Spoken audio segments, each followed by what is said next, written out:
Okay, so I think this is episode 3 of our newsletter on PCB Design Horror Stories. So what are you going to talk about today? Actually not PCB design. Talk about what the customer, the EE, the designer, me, everybody needs to do in order to get the boards built. Also want to bring in the same thing on some boards I know that are being manufactured right now. Customers send Gerbers to Sierra Circuits, and it has so many DFM, DFA issues and problems because they don't know the rules for everything that they're doing. And so then, because they didn't design it properly, then we have to spend a bunch of time back and forth, back and forth. One board that just came in recently had 56 different controlled impedance values. Most boards have like 50 ohm and 100 ohm differential pairs. This had 56 different values. How? How do you build it? Yeah, that was a good question. Just crazy.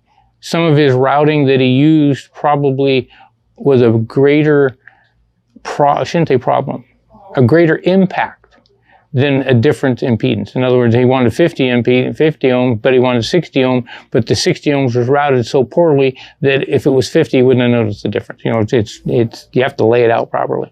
The numbers of coupons Sierra Circuits has spent over a week working with him to fix the data so it's manufacturable. Yeah, so it's kind of what I want to talk about with these boards we're working on now. But hold on, back up for a sec. Shoot.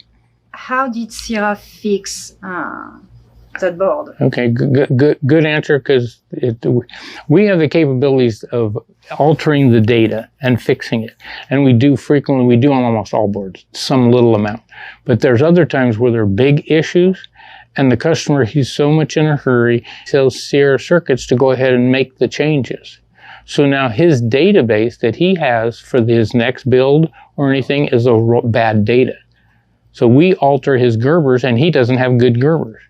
And that's kind of back to how do you get the design designed properly so when you do send the Gerber data to Sierra Circuits, it doesn't have any errors. There's nothing to fix. I did a good enough job in the design that there's no issues. Okay, I mean, there's times to where there's shorts in the board, opens in the boards.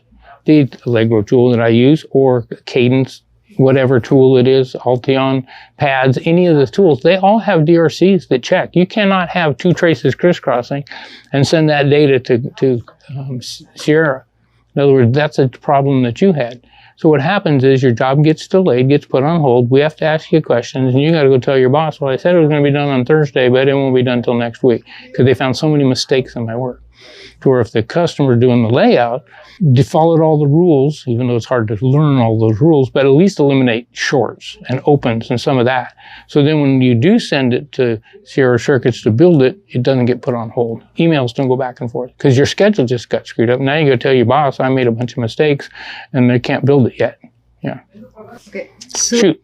You said something, you said that it's I always say a lot of things. Now we have one in particular. You said that it's difficult to learn the rules. What do you mean by that? Well, kind of like we were talking before, what's the smallest hole in the board? It depends on lots of the other 6 questions. It depends upon a lot of things to answer that question. You know, are you talking top to bottom?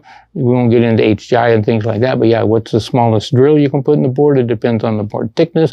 You can get into weave problems because of drill wander, the weight of copper, the spacing. In other words, you can run a 4 mil trace 4 mils away from each other, but not on 2-ounce copper. Now you got to be, 10 mils apart. If there's 4-ounce copper, it's got to be, and you can't even route a 4 mil trace. So a trace that's 4 mils, which in today's world seems kind of large, 4 and 5 mils, you can't make a 4-ounce copper 4 mil trace. So it's not like what's the minimum trace, what's the hole size, what's the spacing. It's what's the hole size, drill size, spacing for my board in my situation. Yeah. That's where it really comes into account. So back to how do you find the rules? Kind of trial and error. I've been doing it for 35 years.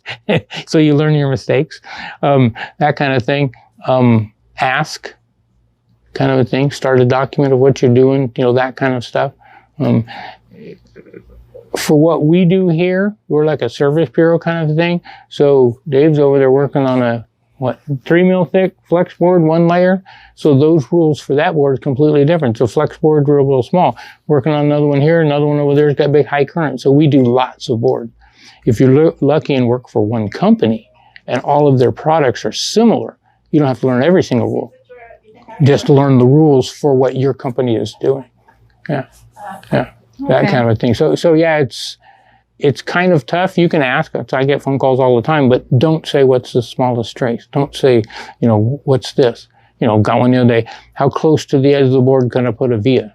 Well, which board are you talking about? So things. They're subtle things like drill wander. So when they drill a hole through the board, it doesn't go straight through the board, especially the smaller sizes. It wanders off to the side.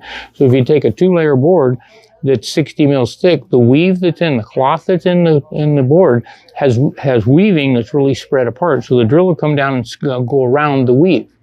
To where if it's like a 12-layer board, each layer is closer together. Each of those have a tighter weave, so the drill will have a better tendency to go straight through.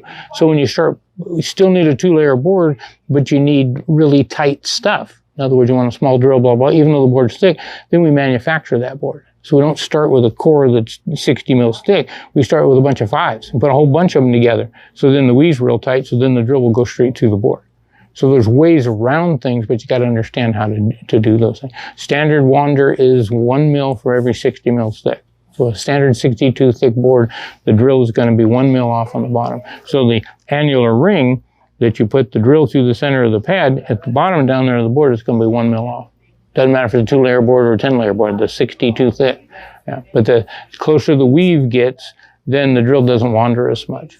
And then you get in as a class 2, as a class 3, all of the other stuff that gets on. A class 3 hole gets 1.2 mil plating in the hole, so they drill a bigger hole, which means your annular ring is less. And then if it's class 3, you can't live with the smaller ring. Yeah. Class 3 is a more robust board. So in order to be more robust, they build it not thicker this way, but more spacing. A little larger drill, a little larger placing. There's different rules you have to follow for a class 3. But yeah, work harder at getting the input data 100% correct. Yeah, because most of the time, most of the engineers, most of the companies have plenty of time. They spend months doing a schematic. So do it better, because they always want the boards done fast. Don't make the assembly house work fast. Don't make the fab house work fast. And the most important part of the entire project is what I do, layout. Don't make that be fast. Have them go slow, dot every I, figure it out completely, and then your board works. Because that's where your time is. I mean, you spend time and money to respin the board, and if it doesn't work on the bench. So now everybody's really, really mad. Now you're 2 months behind. All because you didn't work harder on the first month. And you're trying to clean it all up at the end. Yeah. Thank you, Greg. There you go. Have a good weekend, everybody. Bye-bye. Bye.